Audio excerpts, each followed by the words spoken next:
Praise the lord. Faith examine లో భాగంగా ఈ రోజు మనము యెషయా గురించి మాట్లాడదాము. యెషయా ఒక ప్రవక్త. దేవుడు తనకి ఎన్నోసార్లు దర్శనాలు ఇస్తూ వచ్చాడు.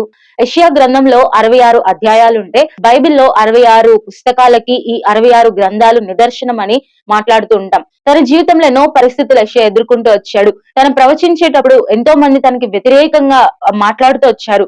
ఎన్నో ఛాలెంజెస్ ఫేస్ చేస్తూ వచ్చాడు.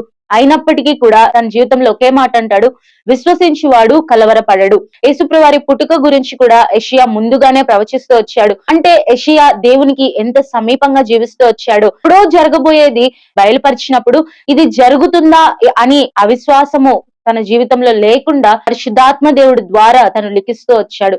మన జీవితంలో కూడా కొన్నిసార్లు ఇది జరుగుతుందా అన్న సందర్భాల్లో కూడా విశ్వాసం ఉంటే నీకు కలవరం ఉండదు. కాబట్టి దేవుని పట్ల విశ్వాసం ఉంచు, దేవుని వాక్యం పట్ల విశ్వాసం ఉంచు, నీ జీవితంలో అద్భుతాలు చూస్తావు.